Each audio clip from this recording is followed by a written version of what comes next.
Hello students, myself Dr. Monideepa Das from Jamshedpur Workers College, Jamshedpur. आज हम goods and service tax इस subject के ऊपर एक टॉपिक में डिस्कस करने जा रहे हैं। This subject for BCom honours semester 6 के स्टूडेंट्स के लिए है। टॉपिक है need for GST. Need for GST का मतलब है कि जीएसटी की ज़रूरत क्यों पड़ा। पहले से तो इतने सारे टैक्सेस थे, टैक्स तो ठीक चल ही रहा था, फिर जीएसटी की ज़रूरत क्यों पड़ा, जिसके कारण हमें पूरा टैक्स में इतना बदलाव करना पड़ा। ये जानना बहुत ज़रूरी है कि हमें जीएसटी को लाने की ज़रूरत क्यों पड़ा। That is need for GST.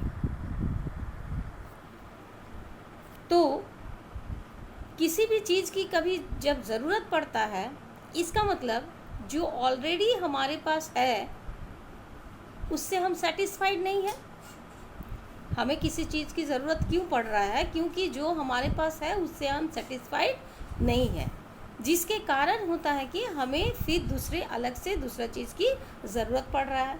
इसका मतलब जो टैक्स लेविड ऑलरेडी हमारा जो चल रहा था, that means the existing tax regime जो चल रहा था, दैट इज़ उसके ऊपर वी आर नॉट सेटिस्फाइड, जिसके कारण हमें फिर ये नया जीएसटी लाने की ज़रूरत पड़ा, या फिर उसके लिए हमें ज़रूरत महसूस हुआ, नीड फॉर जीएसटी। तो सबसे पहला पॉइंट है इसमें deficiency in existing tax regime. Deficiency in existing tax regime का मतलब है उसमें क्या क्या कमियां पाई गई है। डेफिशिएंसी इन एग्जिस्टिंग, जो ऑलरेडी हमारे पास टैक्स रेजीम है, अभी हो गया है, उस वक्त वो जो था वो उसमें क्या क्या कमियां हैं जिसके कारण हमें न्यू जीएसटी को लॉन्च करना पड़ा। इसमें सबसे पहला पॉइंट है, देखिए, non creditable of several local levies in state VAT. Non-creditable of several local levies in state VAT. VAT का मतलब हम लोग जानते हैं students, that is value added tax. यानी गुड्स का जो कॉस्ट होता है उस कॉस्ट के ऊपर टैक्स जोड़ा जाता है तो उसका वैल्यू बढ़ जाता है, वैल्यू ऐड हो जाता है, that is called value added tax. तो non creditable of several local levies का मतलब है credit of several state levies are not allowed. GST आने से पहले ये डिसअलाउड कर दिया, जैसे entertainment tax levies, luxury tax levies, entry tax levies, different types of levies काटा जाता था, जिसे क्या किया गया है, बंद कर दिया गया, या फिर ये कह सकते हो उसको जीएसटी में शामिल कर लिया गया। बहुत सारे इनडायरेक्ट टैक्स अलग अलग मदों में काटा जाता था, जिसे क्या गया, इनडायरेक्ट टैक्स की ये डिफरेंट टैक्स लेवीज को एक साथ जोड़ के जीएसटी में शामिल कर दिया गया। वो स्टेट को अलग अलग क्रेडिट नहीं दिया गया। Credit of several state levies are not allowed, उसको देना बंद कर दिया स्टेट को। ठीक है। नेक्स्ट है cascading of taxes. Next point क्या है students? Cascading of taxes. What is the meaning of cascading? Last session में हम बताए थे, फिर भी हम आपको बता दे रहे हैं। जब एक ही चीज़ पर डिफरेंट स्टेज में या डिफरेंट लेवल्स में टैक्स लेवीज जोड़ा जा रहा है, एक ही प्रोडक्ट के ऊपर बार बार टैक्स जोड़ा जा रहा है, कभी स्टेट काट रहा है, कभी मैन्युफैक्चर काटा, मैन्युफैक्चर टैक्स किसको दिया, दे रहा है काट के, फिर नेक्स्ट मैन्युफैक्चर जब उसमें कुछ कर रहा है, फिर उसी प्रोडक्ट के ऊपर, सेम प्रोडक्ट के ऊपर जो टैक्स जोड़ा गया था, जब मैन्युफैक्चर उसको लिया था, परचेज़ किया था, किससे, सप्लायर से मटेरियल, तब उसमें टैक्स जोड़ा था, पेमेंट किया था किसको, सप्लायर को टैक्स पेमेंट किया। फिर मैन्युफैक्चर जब उसको स्टॉकिस्ट को दे रहा है या वेयर हाउस में ट्रांसफ़र कर रहे हैं, फिर उसमें टैक्स जोड़ रहे हैं, तो वो क्या हुआ, टैक्स के ऊपर टैक्स हुआ। तो credit on CST paid on interstate purchase are not allowed. पहला पॉइंट में क्या था, लेवी ऑफ सीएसटी। ये सीएसटी क्या है, CST का मतलब पहले का टैक्स रेजिम जो था उसमें CST होता था tax, that is central state tax. तो सेंट्रल स्टेट टैक्स में क्या हुआ, credit on CST paid on inter state. हम लोग जानते हैं जब इंटर स्टेट ट्रांजेक्शन मतलब एक स्टेट से दूसरा स्टेट में गुड्स सप्लाई हो रहा है या सर्विस सप्लाई हो रहा है, सर्विस दिया जा रहा है, in that case purchase are not allowed, state purchase are not allowed. तो इसमें ये लेवी जो है CST के ऊपर काटा जाता था, levy of CST। Credit on CST paid on inter state purchase are not allowed. ठीक है, नेक्स्ट है एक्साइज ड्यूटी। इसमें क्या होता था, लेवी वैट के रूप में भी ऐड होता था, फिर अलग से एक्साइज ड्यूटी भी लगता था, एजुकेशन सेस भी लगता था, डिफरेंट टाइप्स ऑफ टैक्स उसमें जोड़ा जाता था अलग अलग। ठीक है, एक बार टैक्स से होता है एक्साइज ड्यूटी। तो ये excise duty are not allowed while computing of VAT, value added tax के ऊपर भी एक्साइज ड्यूटी को बंद कर दिया। इसको हम लोग एग्जाम्पल के तौर पर देखेंगे। देखिए पहला क्या कह रहा है कि sales tax is calculated by manufacture, जो अभी हम आपको बताएं मैन्युफैक्चर जब परचेज कर रहा मटेरियल, क्या परचेज कर रहा मटेरियल, किसके पास से, सप्लायर के पास से, तब क्या हो रहा, बेसिक वैल्यू यानी मटेरियल का जो बेसिक वैल्यू है उसमें एक्साइज ड्यूटी वो पेमेंट कर रहा है। ओके, नेक्स्ट जब due to this CST became the part of the cost, ये क्या हो रहा है, उस CST हो जा रहा, जो एक्साइज ड्यूटी दिया जा रहा है वो क्या हो जा रहा है, CST को जो टैक्स एक्साइज ड्यूटी के रूप में दिया जा रहा है वो क्या हो रहा है, कॉस्ट में ऐड हो गया, वो अभी एक कॉस्ट का हिस्सा हो गया। अब in this excise duty has been included in the state tax, ये क्या हो रहा, फिर ये स्टेट टैक्स के साथ ऐड हो जा रहा है, duty has been included in the sales tax. Sales tax में फिर जब बेचने जा रहा फिर उस टैक्स के ऊपर फिर टैक्स लगाया जा रहा, क्योंकि ऑलरेडी मैन्युफैक्चरिंग और मटेरियल मैन्युफैक्चर जब मटेरियल खरीदा गया था उस पर टैक्स जोड़ा गया था, अब उस टैक्स के ऊपर फिर सेल टैक्स के टाइम में फिर टैक्स जोड़ा जा रहा, यानी हो रहा है कि टैक्स के ऊपर टैक्स लग जा रहा। सेकंड देखिए, यही हम लोग दिखाए थे वहाँ पर क्या, मैन्युफैक्चरिंग जो मैन्युफैक्चर सब बेसिक कॉस्ट के ऊपर टैक्स जोड़ा गया।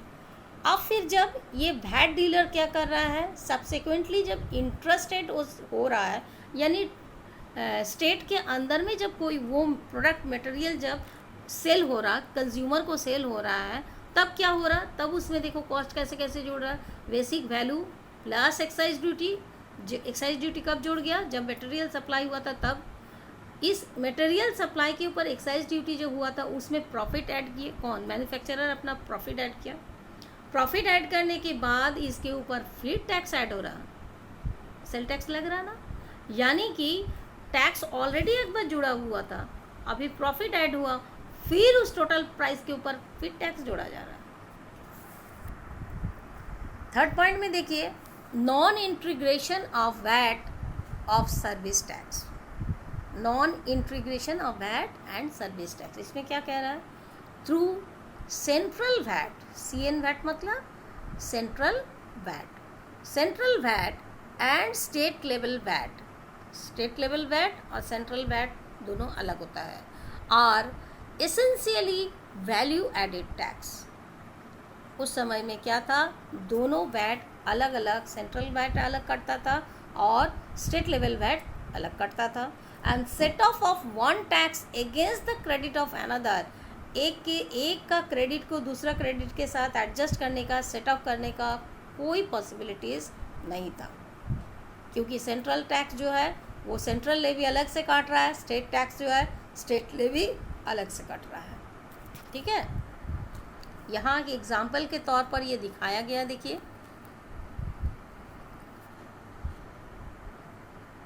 जैसे input availables, output availables and set of against. Input availables कब होता है, जब आप कुछ परचेज कर रहे हो उस पर जब आप टैक्स दे रहे हो, दैट इज़ इनपुट अवेलेबल्स हो रहा।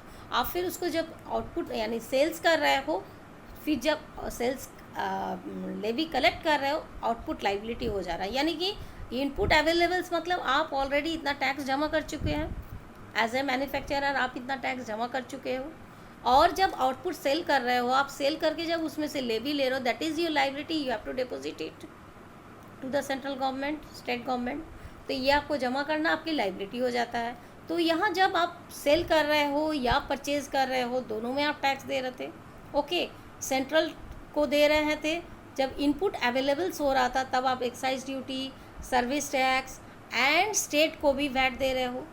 फिर जब आउटपुट लायबिलिटी हो रहा है, उसको सेल कर रहे हो, तब फिर central excise duty, service tax and state को वैट दे रहे हो। इंट्रास्टेट सेल में ये हो रहा है। इंट्रास्टेट मतलब जब अपने ही एक स्टेट के अंदर जब मैन्युफैक्चरर या होलसेलर उसको सेल कर रहे हैं, किसको, कंज्यूमर को। ठीक है। Set of against, set of against का मतलब क्या है, central tax can be adjusted only against central input. Central tax किसके साथ एडजस्ट होगा, ओनली सेंट्रल इनपुट के साथ एडजस्ट होगा। सेंट्रल इनपुट का मतलब परचेज जब हो रहा है। And sale tax can be adjusted only against state, state tax can be adjusted only against state input tax. Central के साथ सेंट्रल, स्टेट के साथ स्टेट, पहले ही बताए थे, ये आपस में सेट ऑफ होने का, एडजस्ट करने का कोई पॉसिबिलिटीज़ नहीं होता था। ये सब जो कमियां थी, इसको दूर करने के लिए जीएसटी को लाया गया है। हम लोग क्या देख रहे हैं, एग्जिस्टिंग टैक्स रिजीम, यानी जीएसटी के पहले जो टैक्स था उसमें क्या क्या कमियां थी जिसके कारण हमें जीएसटी को लॉन्च करना पड़ा या कि जीएसटी को लाना पड़ा, गवर्नमेंट को जीएसटी लॉन्च करना पड़ा। नेक्स्ट है double taxation. What is the meaning of double taxation, वो भी वही है, पहले ही बता चुके हैं, टैक्स के ऊपर टैक्स लगता था। Double taxation of a transactions as both goods and services like catering service. आप लोग कभी देखे हो, आप लोग होटल में जाते हो, कैटर सर्विस प्रोवाइड करता है, बेरर आते हैं, वो बॉय आते हैं, सर्विस देते हैं, आपको प्लेट सर्व कर देते हैं, सब कुछ, आप लोग खाना वाना खाते हो, चले जाते हो और उसमें टैक्स भी पेमेंट करते हो। लेकिन कभी आपने ये सोचा है, जो आप खाना खा रहे हो, आप बोलोगे हाँ खाना खा रहे हैं, वो इतना काम किया, खाना पकाया तो दे रहा है, लेकिन आप खाना पकाने के लिए खाली टैक्स नहीं दे रहे हो, उस फूड प्रोडक्ट के ऊपर भी टैक्स दे रहे हो। किसके ऊपर दे रहे हो, उस फूड प्रोडक्ट के ऊपर भी आप दे रहे हो जो मटेरियल खरीदा गया है। तो वो गेहूं से जब आटा हुआ, जब मैन्युफैक्चरर उस गेहूं से आटा बनाया, तब भी टैक्स दिया। अब उस आटा से अभी रोटी बन रहा है, कहाँ बन रहा है, होटल में रोटी बन रहा है, कैटरिंग सर्विस दे रहा है आपको, तब भी वो टैक्स जोड़ रहा है। सेम गेहूं के आटे के ऊपर, गेहूं से तो आटा बना है, फिर आटे के ऊपर आप टैक्स दे रहे हो। तो टैक्स के ऊपर टैक्स, बार बार हर चीज़ पे टैक्स के ऊपर टैक्स जोड़ा जाता था, that is called double taxation. Next point तो ये थी कि पहले हम लोग का जो एग्जिस्टिंग टैक्स रेजिम थी उसमें क्या क्या कमियां थी। अभी हम लोग देखेंगे second point, that is cures of ill of existing direct tax regime. Cure of ills, cure of ills मतलब उसमें कुछ प्रॉब्लम है जिसको सॉल्व करना। क्योर ऑफ इल्स मतलब, इल का मतलब प्रॉब्लम या बीमारियाँ, उसको क्योर करना। तो कुछ बीमारी यानी प्रॉब्लम है जिसको सॉल्व करने के लिए टैक्स रेजिम को लाया गया। नीड फॉर टैक्स हम लोग पढ़ रहे हैं, नीड फॉर जीएसटी। तो नीड फॉर जीएसटी मतलब जीएसटी की ज़रूरत क्यों पड़ा, कि उसको पहले का जो टैक्स रेजिम है उसको क्योर करने के लिए जीएसटी को लाना जरूरी था। और इसमें क्या हुआ, इसमें देखिए स्टूडेंट कैसे बता रहे हैं कि सबसे पहला पॉइंट देखा है, टैक्सेस सब्ज्यूम्ड इन जीएसटी। क्या बोल रहा है, टैक्सेस सब्ज्यूम्ड इन जीएसटी। इसका मतलब क्या है, टैक्स जो इंटरनल हम लोग देखे थे, इंटरनल ट्रांजैक्शन होता था, मतलब हम लोग जानते हैं इनडायरेक्ट टैक्स, टैक्स दो प्रकार से था, डायरेक्ट टैक्स, इनडायरेक्ट टैक्स। और ये हम लोग जो भी जीएसटी पढ़ रहे हैं that is for indirect tax. Indirect tax के लिए हम लोग पढ़ रहे हैं क्योंकि इनडायरेक्ट टैक्स में डिफरेंट स्टेज में टैक्स काटा जाता था। डायरेक्ट टैक्स में तो कंज्यूमर जो भी है या फिर जो भी एसएससी है वो डायरेक्ट पेमेंट कर रहा गवर्नमेंट को, इसमें कोई बीच में मीडिएटर नहीं है। लेकिन इसमें डिफरेंट स्टेज में जितने हाथ में गुड्स जा रहा उतने हाथ से टैक्स जोड़ता जा रहा था। ठीक इसीलिए उसमें बहुत सारा, जैसे टैक्स सब्ज्यूम्ड इन जीएसटी, उसमें स्टेट का क्या क्या सब्ज्यूम्ड यानी इनडायरेक्ट टैक्स में क्या क्या था जो स्टेट लेवल में क्लबिंग कर दिया गया है। किसमें? इनडायरेक्ट टैक्सेस का बहुत सारा टैक्सेस को क्लबिंग करके जीएसटी में रख दिया गया है। ठीक उसी तरह से सेंट्रल टैक्स का भी, सेंट्रल टैक्स का शेड्यूल में भी बहुत सारे इनडायरेक्ट टैक्सेस ऐसा था जिसको क्लबिंग करके जीएसटी में रख दिया गया है। यानी जीएसटी अगर सेंट्रल के तरफ से जो काट रहा है उसमें बहुत सारा टैक्सेस को एक साथ जोड़ के रख दिया गया है, जिसका अलग अलग नहीं काटा जाएगा, वो एक जीएसटी काटने से ही सारा टैक्सेस वो हो जा रहा है। ठीक उसी तरह से स्टेट में भी है, उसमें क्या क्या है देखिए, स्टेट टैक्सेस सब्ज्यूम्ड, क्या क्या क्लबिंग किया गया है, that is state VAT, central sales tax, purchase tax, luxury tax, entry tax, entertainment tax, taxes on advertisement, and taxes on lotteries, betting and gambling, and state cess, education cess, health cess होता था ना, state cess and surcharge in so far as they relate to supply of goods or services। ठीक है, second वाला list देखिए, ये सारा को क्लबिंग कर दिया गया है, सब्ज्यूम्ड कर दिया मतलब ऐड कर दिया गया है एक साथ। ठीक उसी तरह से सेंट्रल टैक्सेस सब्ज्यूम्ड, क्या क्या हुआ है, सेंट्रल में ऐसी कौन कौन सी टैक्सेस है, इनडायरेक्ट टैक्सेस कौन कौन सी है जिसे क्लबिंग कर दिया गया है, और क्लबिंग करके उसको एक साथ जीएसटी में, सेंट्रल जीएसटी में रख दिया गया है। वो था स्टेट जीएसटी और ये है central GST. Central excise duty, duties of excise जिसमें मेडिसिन एंड टॉयलेट प्रिपरेशंस का जो सामान होता है उसको रखा गया है। थर्ड है additional duties of excise, additional duties of excise जो था वो था goods and special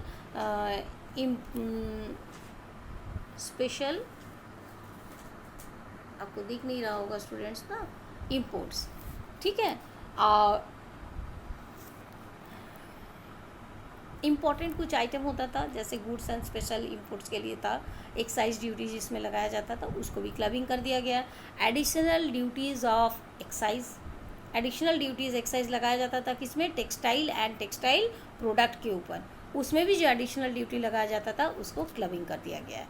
additional duties of customs, customs में जो एडिशनल ड्यूटीज़ लगाया जाता था जैसे नोन एज CVD, इसे बोला जाता था CVD, कस्टम्स वैल्यू ड्यूटीज़ लगाया जाता था। ठीक उसी तरह से special additional duty of customs, special additional duty of customs, इसको भी जोड़ दिया गया है। सर्विस टैक्स, अलग से अभी कोई सर्विस टैक्स नहीं काटा जाता है, अभी CST and SGST, CGST SGST काटने से ही हो जाता है, अलग से ये सब पहले service tax, excise duty, cess, education, बहुत कुछ अलग अलग से जोड़ा जाता था, अभी कुछ नहीं जोड़ा जाता है। फिर लास्ट में है देखिए सेस, अभी बताया सेस, सरचार्ज, ये सब भी अलग से नहीं काटा जाता है। तो स्टूडेंट्स हम लोग देखें, क्या देखें, सबसे पहले इसमें मेन 2 पॉइंट्स हम लोग देखें, 2 पॉइंट देखें। पहला पॉइंट था कि इसमें क्या क्या, ये तो है कि क्या बीमारी था जिसको सुधार किया गया, और उसमें था क्या कमियां था जिसको दूर करने के लिए GST को लाना पड़ा। इसीलिए बोल रहा था एग्जिस्टिंग में क्या प्रॉब्लम था, deficiency of existing tax regime, जो हमारे पास जो टैक्स है उसमें क्या क्या कमियां थी जिसके कारण GST को लाना पड़ा। सेकेंड पॉइंट में हम लोग देखें क्या क्या उसका प्रॉब्लम था जिसको सॉल्व करने के लिए GST को लाना पड़ा, इल को क्योर करने के लिए GST को लाना पड़ा, जिसमें बहुत सारा को क्लबिंग कर दिया गया, इसमें सुधार कर दिया गया है। इस तरह से नीड फॉर GST को आने से सबके लिए बहुत सुविधा हो गया है। बार बार टैक्स, क्योंकि बार बार टैक्स जमा करने के लिए क्या होता है, बहुत सारे पेपर वर्क भी सबको बहुत करना पड़ता था, उससे भी रिलीफ हो गया सबको। नेक्स्ट क्लास में हम एक क्वेश्चंस डिस्कस करेंगे जिसमें हम बताएंगे कि GST का टैक्स रिजीम किस तरह से GST में CGST SGST टैक्स या फिर इंट्रास्टेट टैक्स को किस तरह से एडजस्टमेंट होता है। Till then student, bye bye.